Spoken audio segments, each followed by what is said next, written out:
Thank you for joining us for our first Architecture Alumni Talk Series. For those of you who don't know me, my name's Cameron Brune. I'm the Dean and Head of School at the University of Queensland's School of Architecture and also an alumni of the school. So before we get started, I'd like to acknowledge the traditional owners of the land and their custodianship of the lands on which we meet today, wherever we might be. I pay our respects to their ancestors and to their descendants who continue cultural and spiritual connections to country. We recognise their valuable contributions to Australia and global society. So, I'd now like to introduce you to our presenter for this evening, Annabel Lahz. A little bit about her. Annabel is a UQ alumna, graduating with a Bachelor of Design Studies in 1983 and a Bachelor of Architecture with honours in 1986. The first year of which was completed at the Architecture Association in London. She was the recipient of both the QIA Memorial Medallion and the Board of Architects Prize in 1986. Annabel is one of 4 directors of lahznimmo, an award-winning Sydney-based architecture practice. She is known for her ideas-based approach to architecture and developing strong concepts, and has worked across education, public and urban architecture. Annabel considers architecture to be a balance between the pragmatic and the conceptual, and is skilled at being able to maintain the integrity of the design while balancing her clients' needs, budget and time constraints. Ladies and gentlemen, it's my great pleasure to introduce you to Annabel. Annabel. Thanks, Cameron. And thank you for the opportunity of addressing you all today. Let's hope all this goes smoothly. And hello to England, Colin and Margaret, and hello to Tina in Luxembourg. It's nice that you're here. I've got Andrew Nimmo here as well. He'll be running any interference, correcting any mistakes that I've made. So first up, I had to put ourselves in some historical context. The youngsters, to the class of 86, it's back in the days where we had Joe Bjork-Pearson and Russ Hinds, championing our built environment. We had no university fees, and we had seminal bands like the Riptides actually starting their careers in the architecture faculty. So I'm going to do this talk in 2 parts. The first is really just talking about a brief history of our practice, what makes us tick. It's a little more like a lecture. And then the second part is going to go over 3 recent projects. So I'll get started. So in 1984, I was fortunate enough to go to London to the Architectural Association and study under Peter Wilson from Bowles Wilson. Back then, Peter's practice was very much in its infant stages. And for me, the year with Peter was incredibly important in my development as an architect. It introduced me to architectural themes like poetry, the figurative, the narrative, and tectonic in their role in architecture, and reminded us that architecture is a series of small moments placing it firmly in the world of experience. In addition, he introduced me to the idea of play as a critical part of the cultural environment. Meanwhile, in parallel, in the 80s, my partner Andrew was studying architecture and was also involved in a Brisbane absurdist theatre group called the Fluba Troupe. This group wrote, designed and performed their own material, much of which created little worlds of nonsense, each with their own internal logic and occupied by vaguely recognisable characters from the world at large. So it wasn't surprising that Andrew did his thesis on the architecture of nonsense, and I did a more serious one on architecture, art, craft, or an aesthetic of everyday life. So before starting our practice, we both did apprenticeships at well-established design-based studios, myself at Lawrence Nilden Partners and Andrew at Tompkins Zuleika. And so after serving these apprenticeships in 1994, we established lahznimmo Architects. And we like to think of ourselves as almost stumbling into existence. We had twin boys, and the financial realities of that was that The cost of childcare really was the equivalent of one person's salary. So after spending a year home with the children, I went back to work, and Andrew commenced starting our practice from the front room of our house.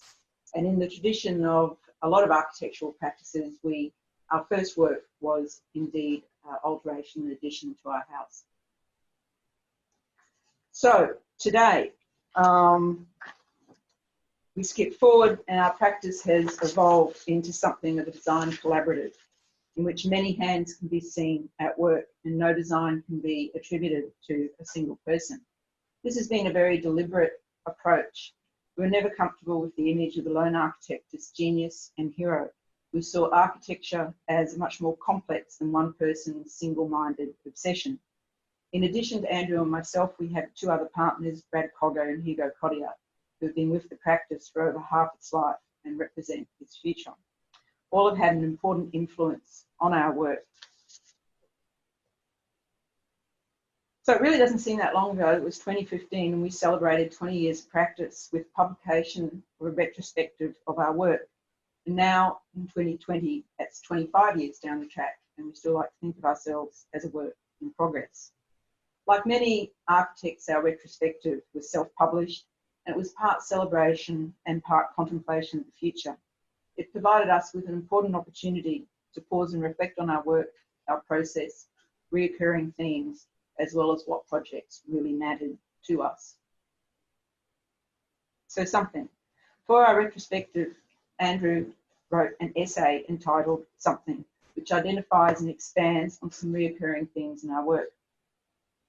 As we identified and reflected on these themes and projects, we worked with an illustrator, Rowan Kane, who took and reinterpreted and illustrated these ideas through the actual building plans and drawings themselves. And you'll see these as I move through the themes, which I'll do in order to provide a framework for understanding the projects I'll show, as well as in general what makes us tick as a practice.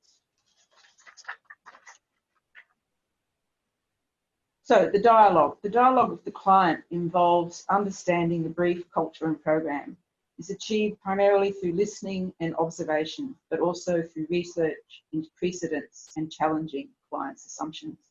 The dialogue with the site requires analysis of both physical attributes and social cultural memory of the site, as no site is truly greenfield. The figurative. This is not to be taken literally. The figurative in architecture is intended as a departure point. It allows us to explore abstract forms, motifs outside the traditional language of architecture. It also introduces something abstracted from the everyday. Architecture is a balance between the pragmatic and the conceptual. And in one sense, it provides a backdrop to everyday activities of living. And on another level, architecture should provide us with uplifting moments of singular experiences. Materials and assemblage. The nature of materials and assemblage has always been an important part of the expression of our work. It allows us to explore surfaces, solidity, translucence, texture, colour and lettering, and their relationship to structure, joints and fixings. Understanding the nature of materials leads to an understanding of their origins and appropriate methods of fabrication and the craft of building.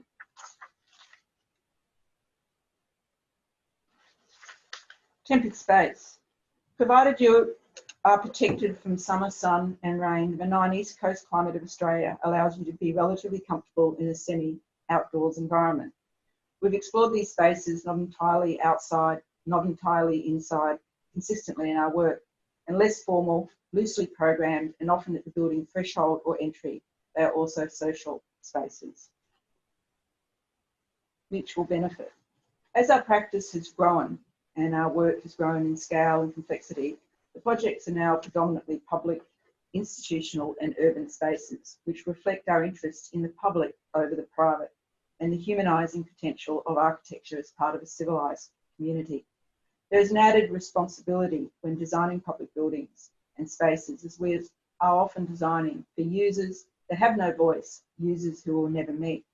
Everyone shares in architecture. And this is an implied social contract for all architecture, that it benefits not just the instigator and users of the building, but future users and anyone who comes in contact with it. And finally, observation. As a practice, we've always been interested in how people use and respond to the built environment and how the built environment can influence how people interact. Buildings, the spaces in and around them are dynamic, three-dimensional environments. We can admire the physical beauty and craftsmanship of architecture, but it's not until it's inhabited by people that it becomes meaningful. Which brings us to the people, our clients.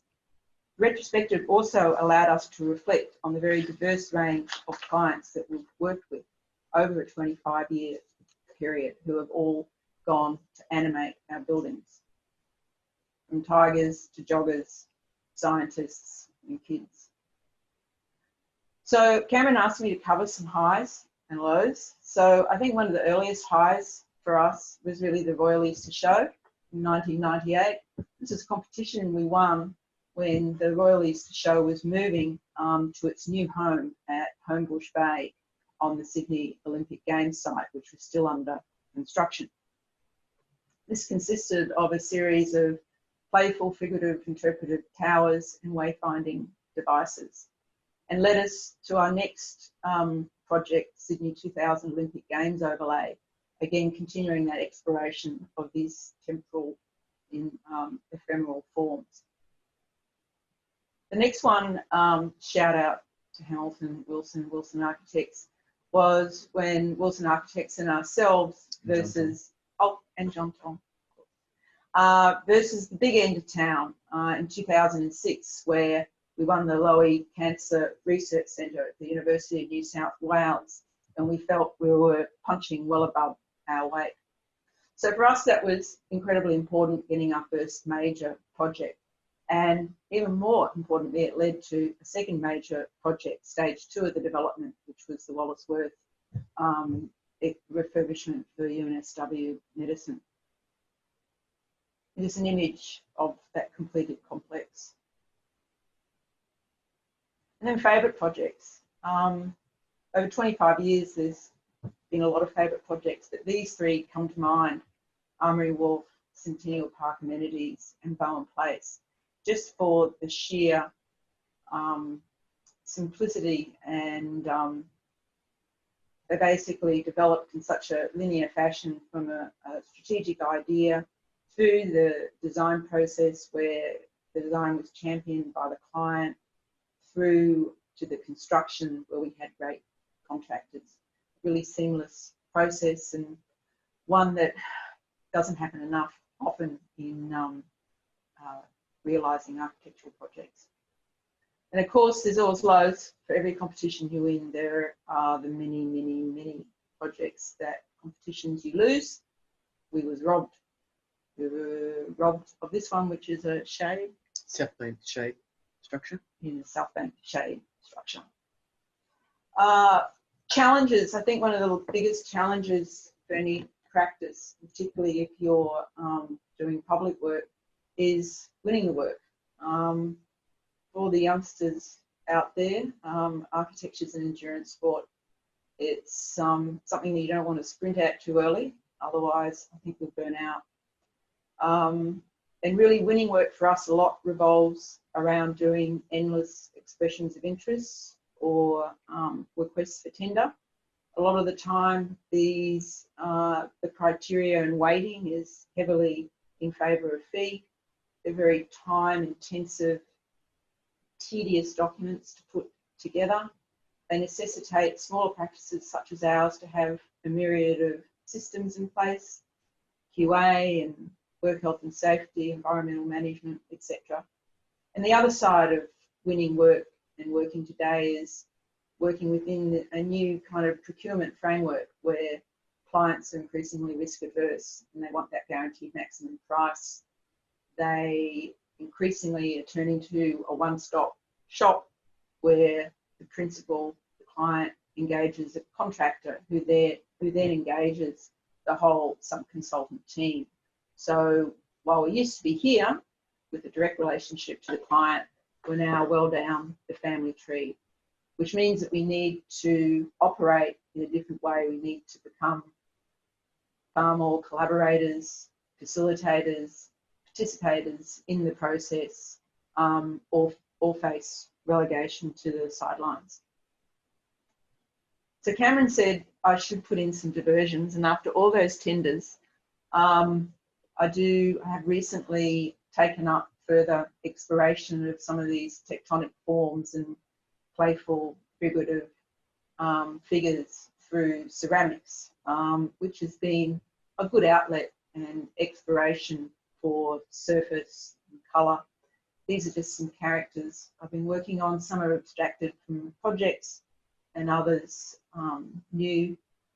I've also been working on a series of constructed landscapes.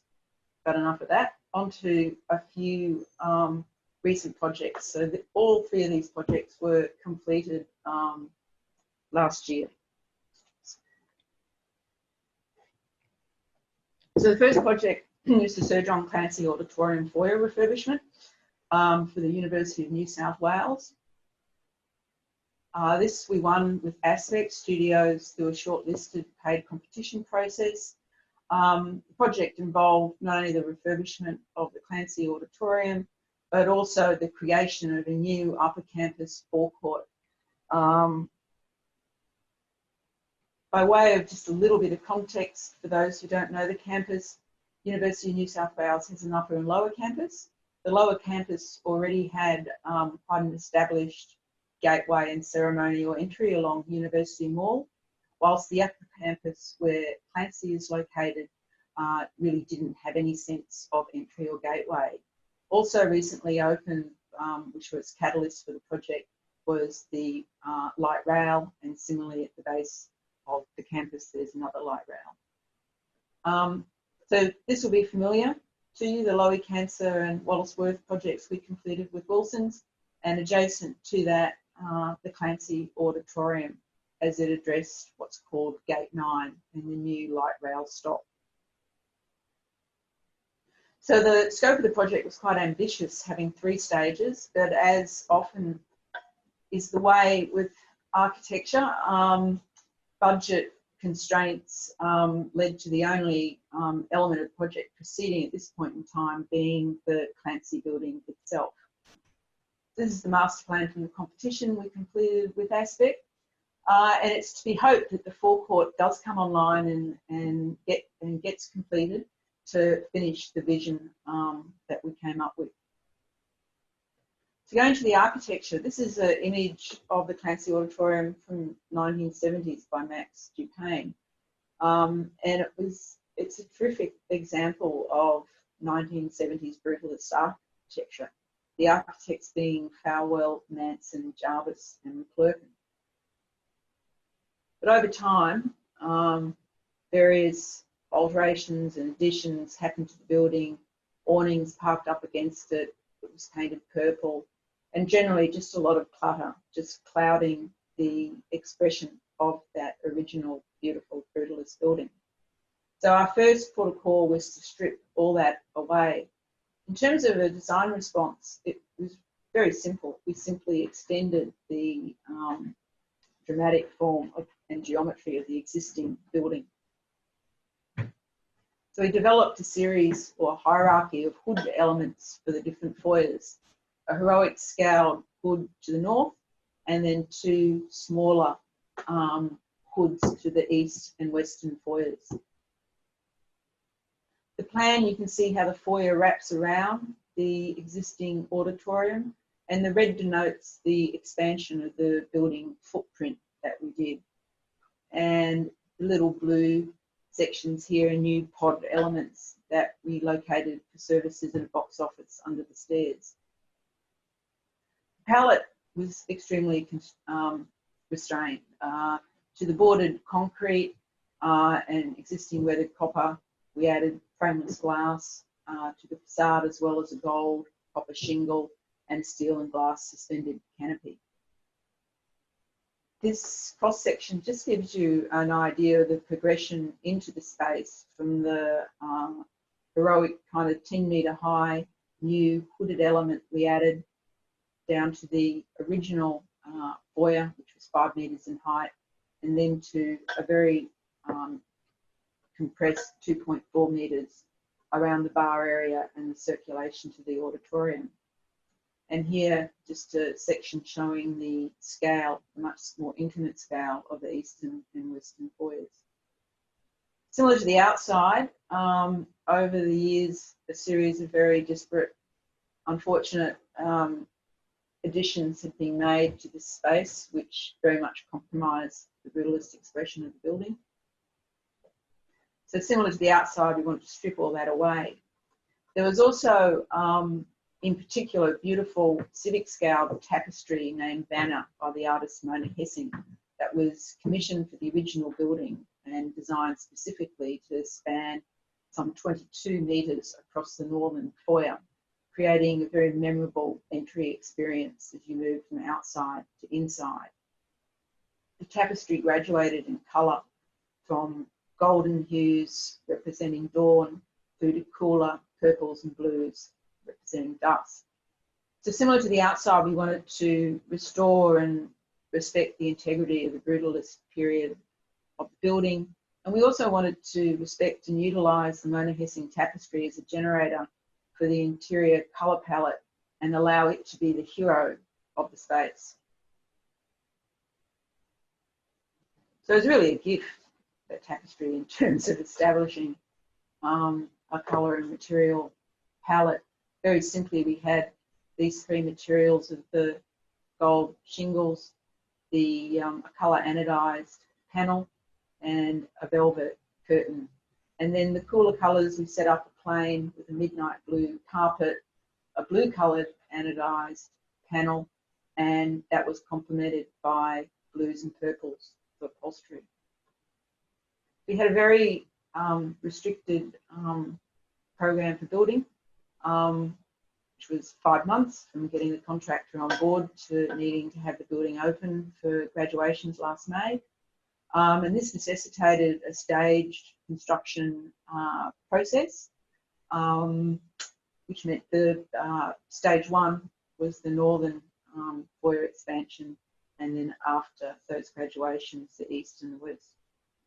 So just very quickly, the key elements as we went through construction, there was the primary pre-cambered steel portal, which needed to span 22 metres, the frameless glass, wall and fins, 10 metres high, the Nordic Royale copper, which came in coils from Finland and was an alloy of copper, aluminium and zinc, and working very carefully with the fabricators there, pressing out the shingles, folding them, and then eventually helping with the set out on site.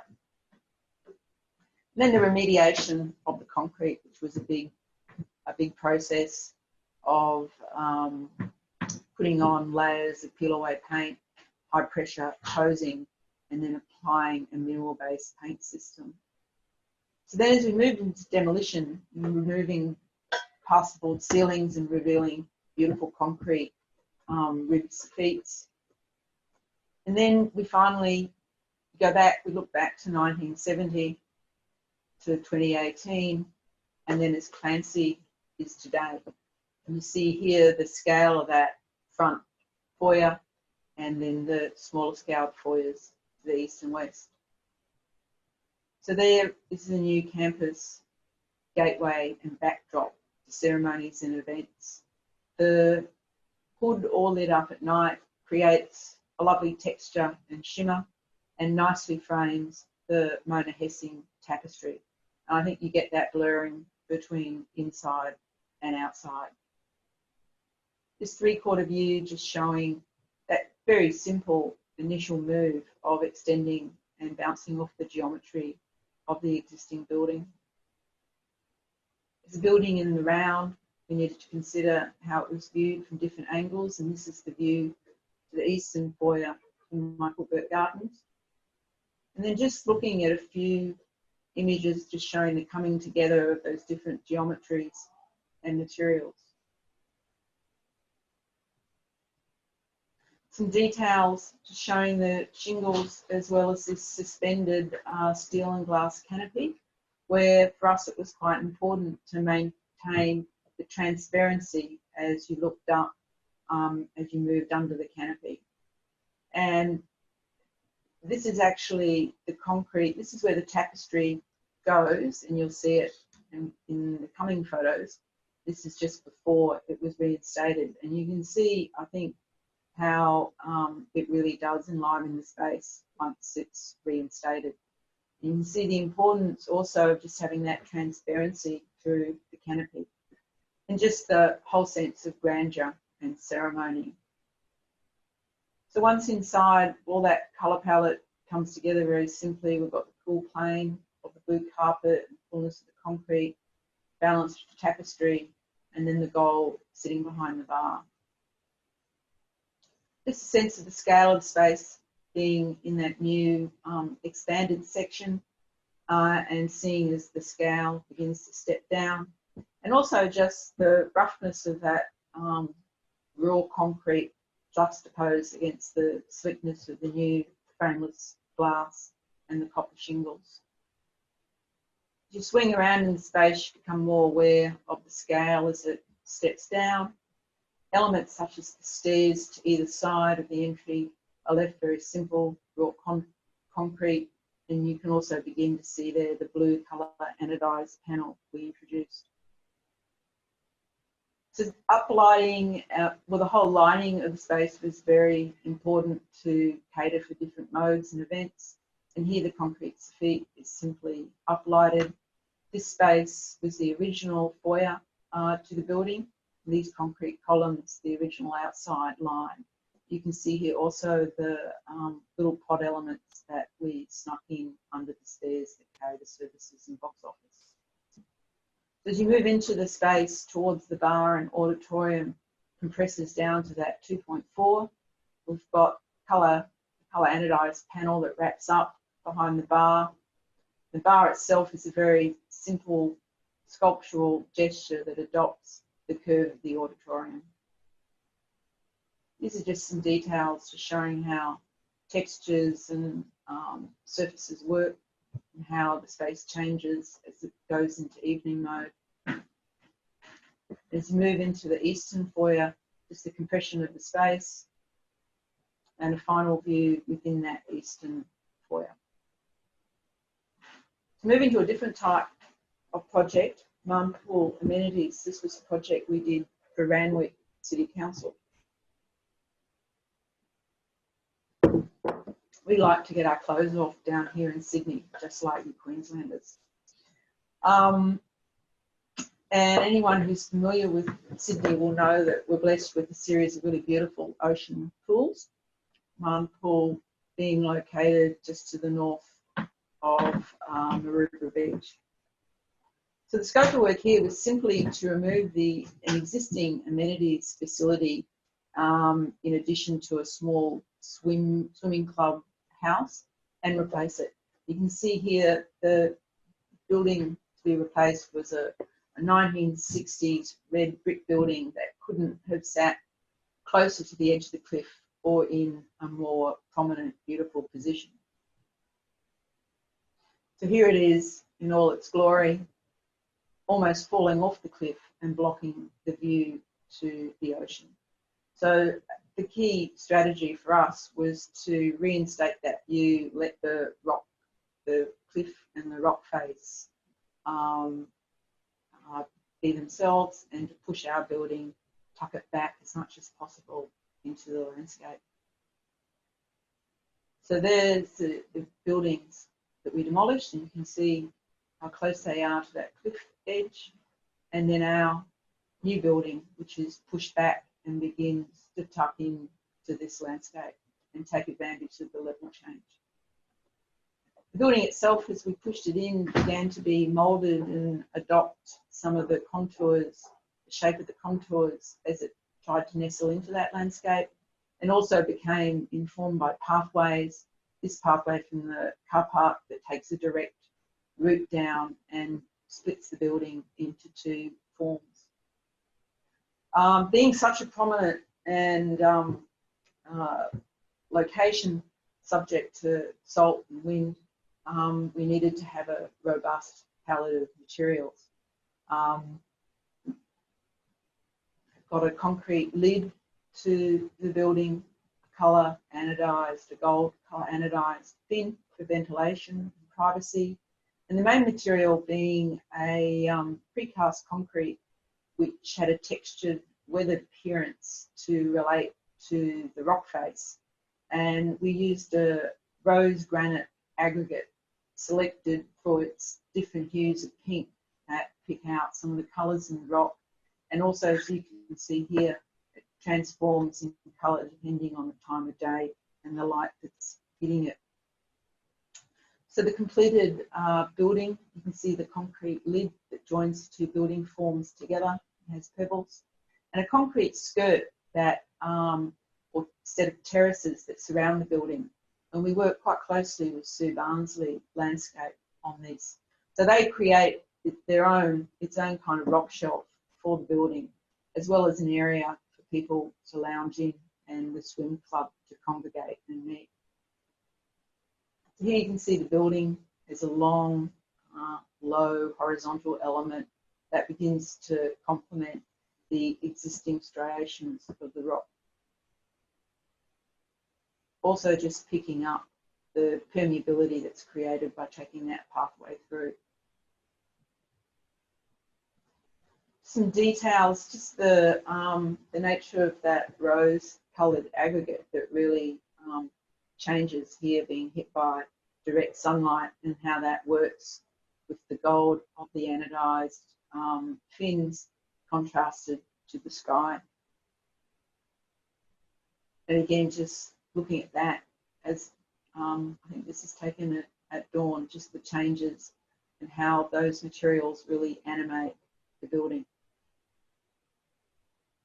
And a final view.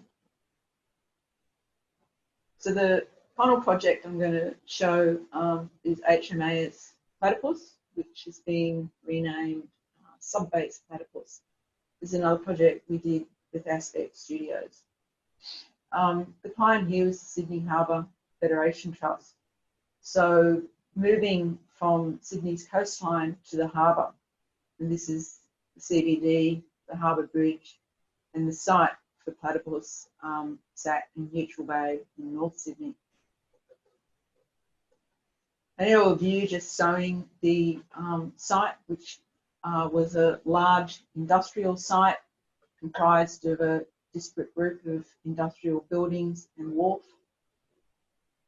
And as sites go, it had an incredibly rich history, starting as a gasworks, and then in World War II becoming a torpedo factory, and then in the mid-60s becoming Sub-Base Platypus, the headquarters of the Australian Submarine Squadron. And once that left, it sat dormant. And the site was handed over to the Trust in 2005. And then we were commissioned to do the Renewal Project. So that has been a series of stages. Stage 1 and 2 now completed.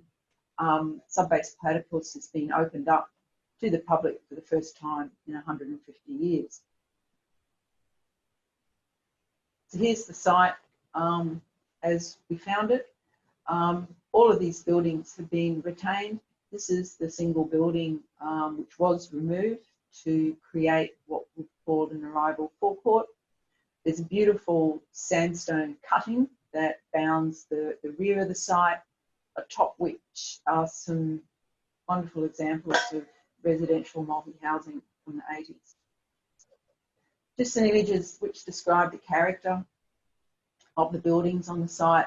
Just this cut through this cliff face leading up to the street, the beautiful filigree steelwork in some of the industrial buildings, and some of the laneways that network through the site. So what I'll do is I'll take you on a little bit of a journey through the pedestrian system we've developed, and then a little bit more detail through the buildings. So one of the key moves was just to create site permeability and a legible public access, and stitching the site back here into Kesterton Park and a ferry wharf. So a new bridge link was created across the harbour, and then also to adjacent parks, to Milson's Park as well as Anderson's Park. So we created this bridge link, which then moved along the wharf itself through this part and up the cliff to what we call a cliffside walk with parking, and then again down through it with lift access and stair down to what we call the arrival square. And then the two main buildings we dealt with is the Fema workshop and then the submarine school. Buildings like this, the Anthony building and Redford House, are subject to a stage 3 phase of works, which we've also done the master plan for. So I'll start off with this journey around the site, which was quite important in setting up the language that we used for the balance of the work. This is an image of the new bridge connection link we did from the ferry terminal. And the approach to all the architecture was to touch the site quite lightly and to make the interventions almost clip-ons. And here we used an industrial material, a fiberglass reinforced grating, to create a balustrade. And the green colour became quite an important wayfinding device that we took through the different balustrades and circulation systems as a member of the public moves through the site. So you come across that bridge, you then have the wharf and the refurbished Fema workshop, and you arrive after moving along that walk at a park in this new cliffside access that continues the idea of this green ribbon.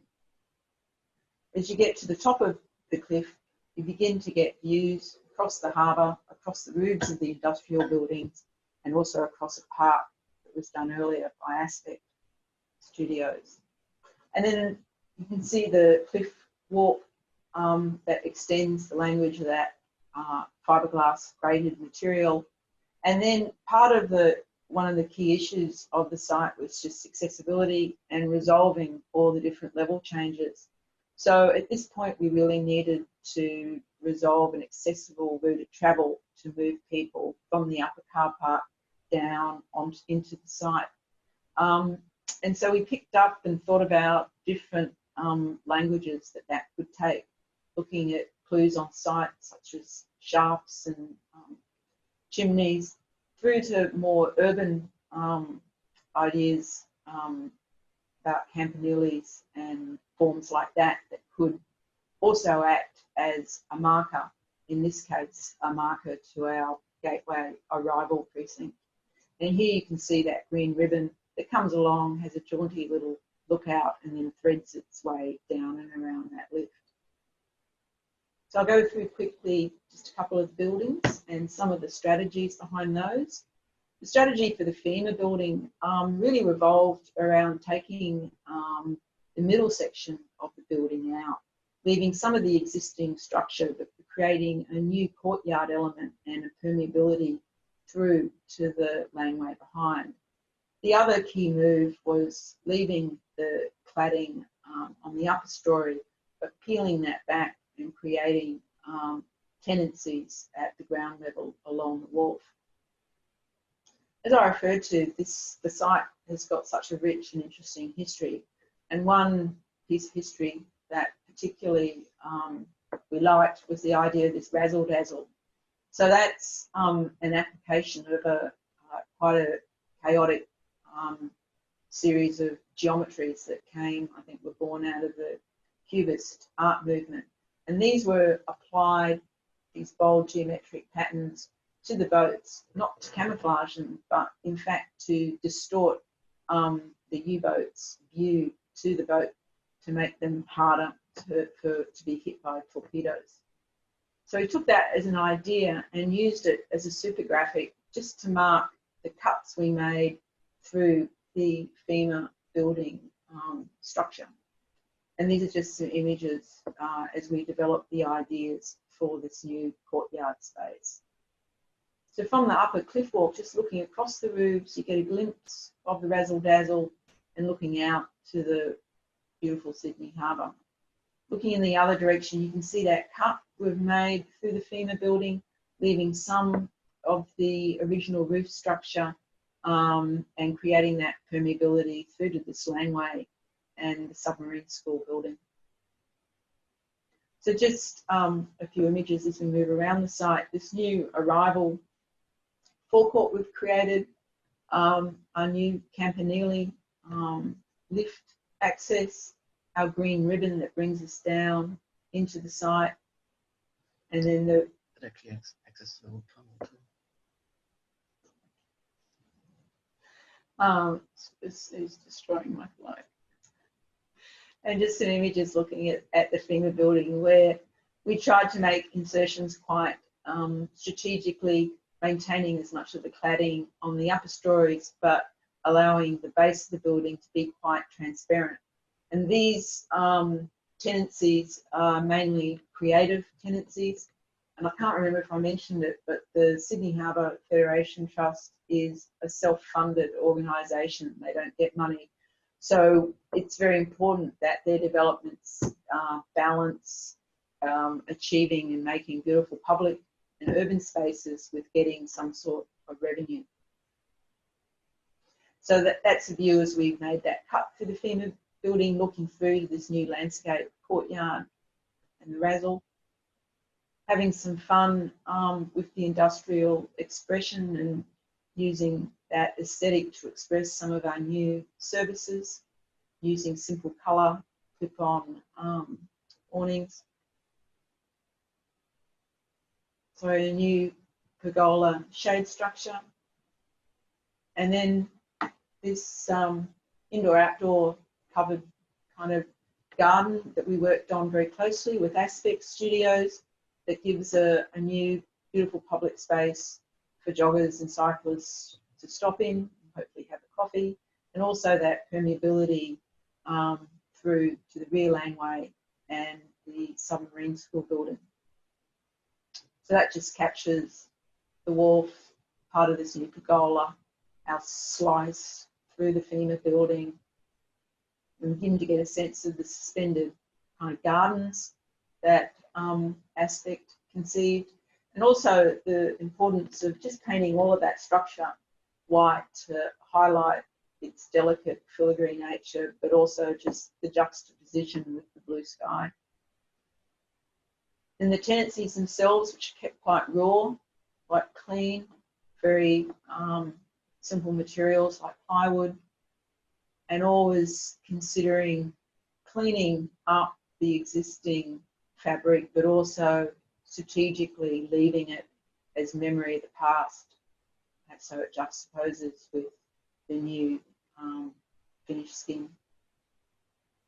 And a final view just in that laneway where you can see the skeleton of the Fema building that we've retained and the sense of transparency we've created through to the harbour. So I got a few final slides that I think Cameron said he wanted to talk about. What now after COVID? In the words of Deepak Chopra, all great changes are preceded by chaos. So let's hope so. I've just got a couple of, I don't know, provocative shooting from the hip questions or predictions. One, I think, is now we can all work from home. We've proved that even people, old people like me, have got all their plugs and cords in order. And I think architects are very slow. We're very slow to embrace change. It took forever for everyone to move over to CAD platform. So there's a certain resistance, I think, sometimes from architects to embrace new technologies.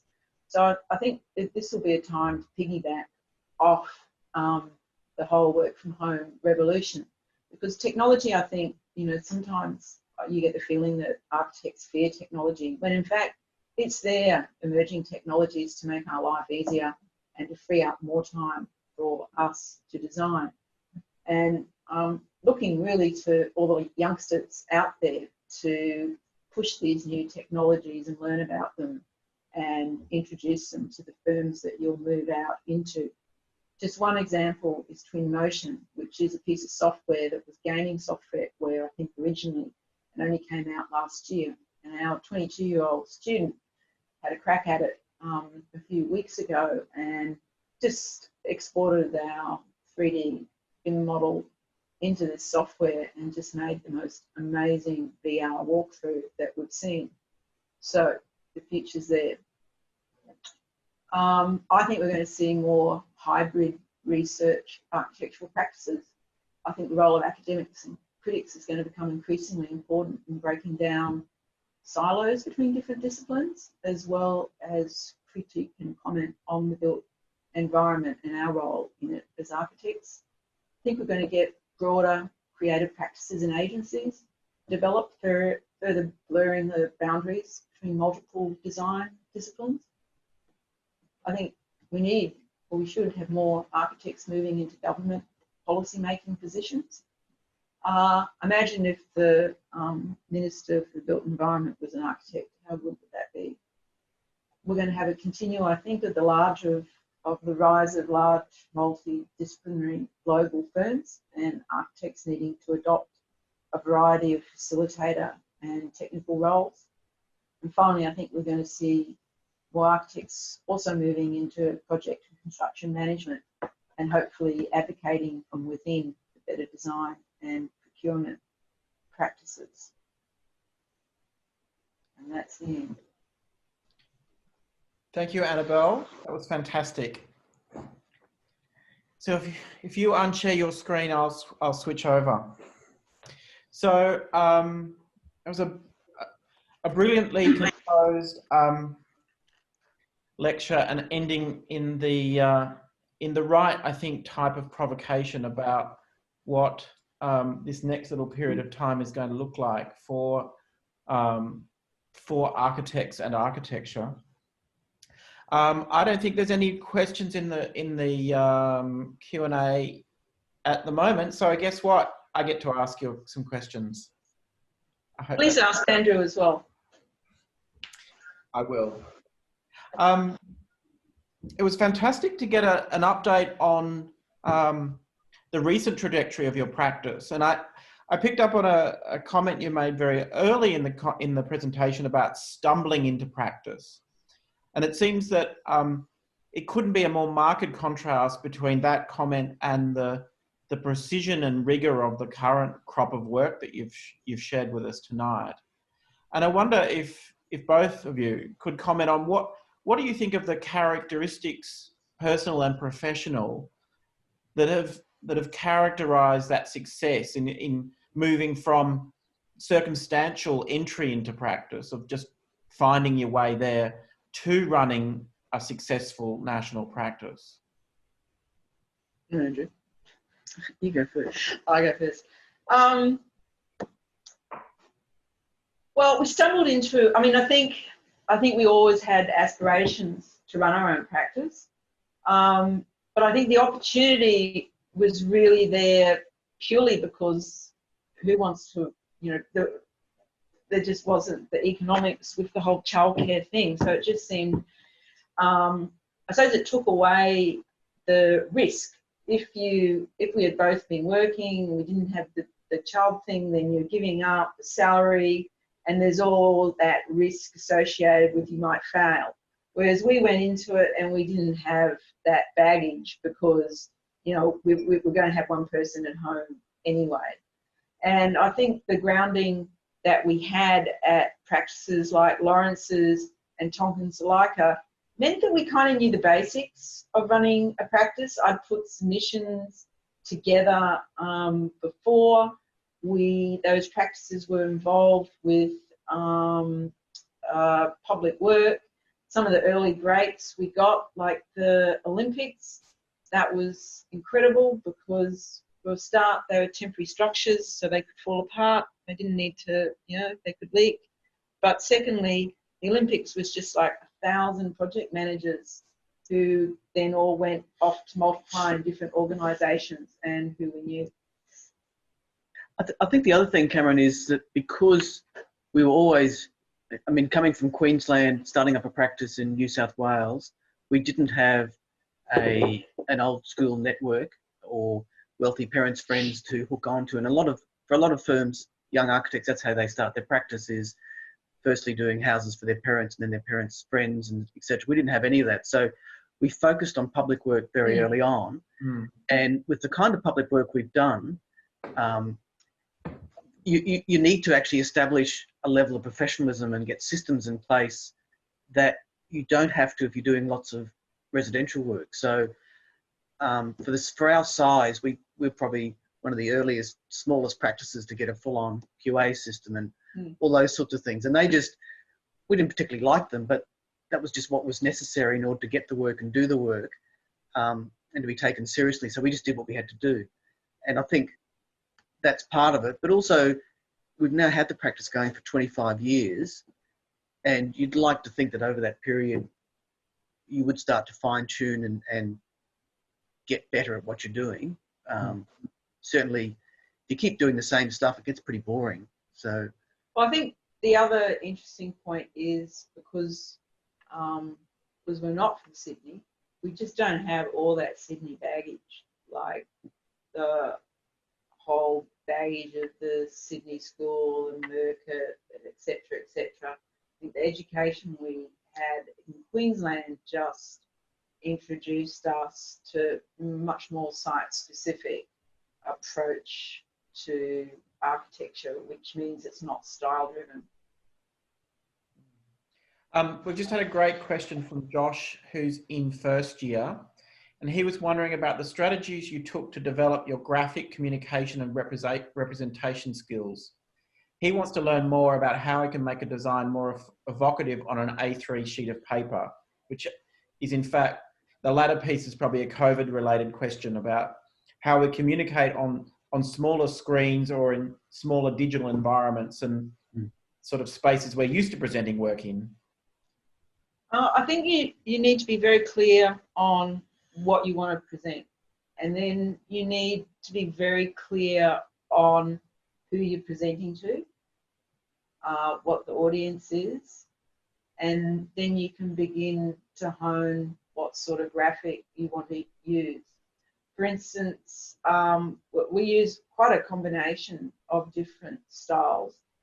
For ideas and things, just having a very simple freehand diagram, I think, is the clearest way. It makes you distill out the idea to something that is almost like a cartoon, which I think is it's a good way to communicate. And then you've got clients who maybe lack a little bit of sophistication.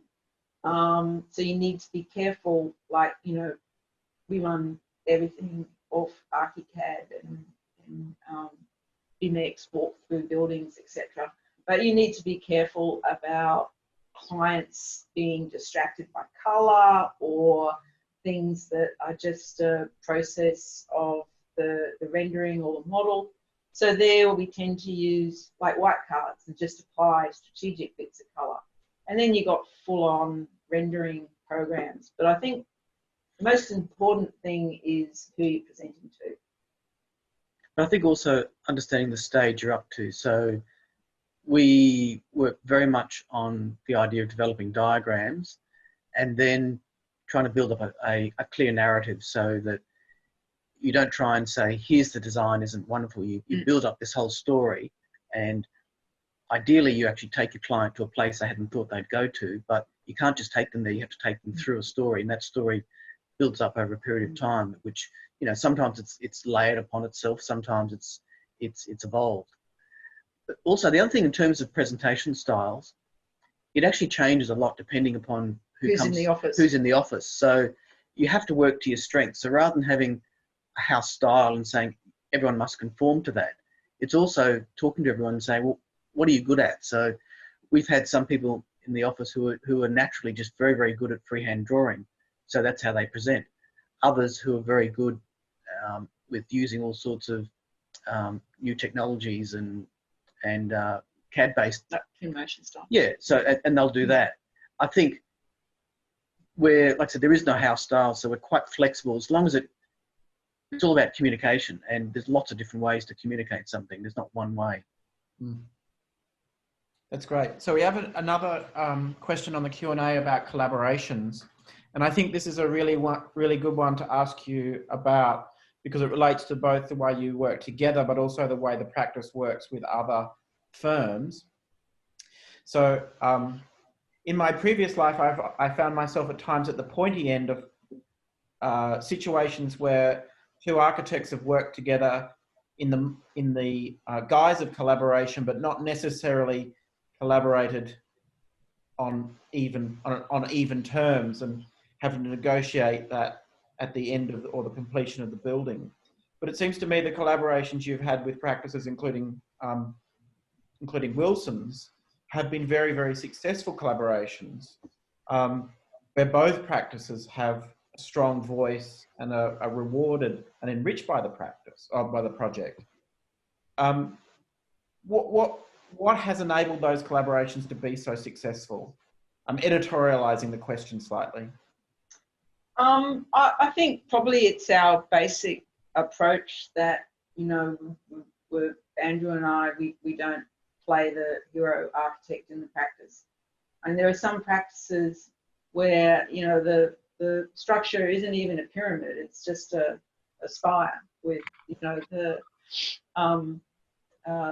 director sitting right at the top. So I think the fact that we are open to collaboration, we listen to all the people in the office, I think that sets us up to be good collaborators. But then I think also you need to be quite careful and strategic about who you collaborate with. And why. And why, exactly. Because we have had some collaborations. In fact, I'm sure you remember one in a competition, Cameron, where there have been divorces. And I think the reason for ones which aren't successful is where there isn't that 50-50 partnership.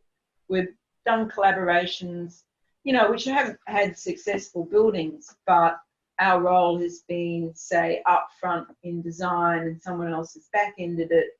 And I think the balance is always wrong. We're always frustrated of not being able to be through the whole process. And then you have just mismarriages, which, yeah, always going to happen. But I think working with people that you like, you respect their design, and also, you know, they've got the same values and they're fun to work with. In the case of Wilson's, we share the same CAD platform, and Hamilton and Andrew both used to be in the Fluba troupe and dance in tights together. So that works. So that's an interesting, and I'm going to use that as the final piece, is that that social platform that Andrew and Hamilton built, and I guess the three of you built while studying here at UQ, has actually been a platform for success for many years, decades to come. And that, in the COVID situation, is something that we're talking about as a school, in a conversation between the school and the students about how do we create a platform for these types of social and extracurricular activities, because we realize how incredibly important they are to a career in architecture. We are having this conversation yesterday, and it's fantastic tonight to get a kind of recollection of how important, in both a kind of personal and a professional way, that those types of interactions can shape a career. Well, I think we need to have far more interactions. And I think I talked about the idea of silos. So, you know, at school and uni now, you've got STEAM, science, technology, engineering, arts. And that's all about breaking down the different silos of, you know, I do mechanical engineering, I do this, I do that. And I think far more architecture needs to open up to all sorts of related, allied design fields. And so we necessarily, like today's graduates, when I graduated, it was just linear. You're an architect. That's what you were trained for, and I'm still an architect. I think graduates today are going to have, I think they're going to have a lot more different careers. And they shouldn't necessarily limit themselves to just going to an architectural practice. There might be, you know, I talked about, you know, almost us becoming influencers, architects, going out there and influencing built environment, not only through architectural practice, but also through research, through working for construction companies, through, might be film sets, art installations, all sorts of things. And so I think that, you know, students should be thinking like this about all the possibilities of what they might do. And I think the university needs to open up much more that engagement to different faculties on campus and have that cross-pollination of ideas happening. I think also a good collaboration is not just about two people who perhaps are talented and appreciate each other's work. You actually have to get on with each other. I mean, there's a social aspect where your collaborator has to be someone you're friendly with, who you can be honest with and argue with without it all falling apart. I mean, it's a real relationship. You mean go on ski trips? Well, like we do with Hamilton? Yeah, I mean, I think a lot of those collaborations which don't work is because people hold a lot to their chest. They don't really say what they mean. Their ego gets in the way, and maybe they actually don't even like each other. I mean, I think it's you got to like the person you're working with, otherwise it's not much fun. Annabel and Andrew, we are out of time, but I just want to say a big thank you from everyone at UQ for being the guinea pigs, for agreeing to be the first in this series of new talks. I don't think we could ask for a bit of a better conversation or a better platform on which to launch the series, because a number of the themes we've talked about in this Q&A session are ones that we'll explore across the next 6 weeks, about those varying paths in architecture, about the different opportunities that an architectural career or architectural education can open up. So a big round of applause from everybody. And thank you very much for your generosity and your insights tonight. The next event for everyone is on the 28th of May, and that's at 12 p.m. So these lectures are spread across the next 7 weeks on a Thursday, but the timing moves between 9, 12 and 5, depending on the time zone of our presenters. So it is an international speaker series, and our dialing into the conversation will be adjusted according to where our presenter is. So keep up to date with those talks via our various social media platforms. We'll be in touch to confirm with an email for those of you who are using this as part of CPD. So that's it from us. Thanks again for joining. Andrew and Annabel, we had 50 people online tonight, which is an absolutely brilliant start to the program. So thank you. Thank you. And we'll look forward to being in touch very soon. Okay. Cheers. Bye. Bye. Everyone.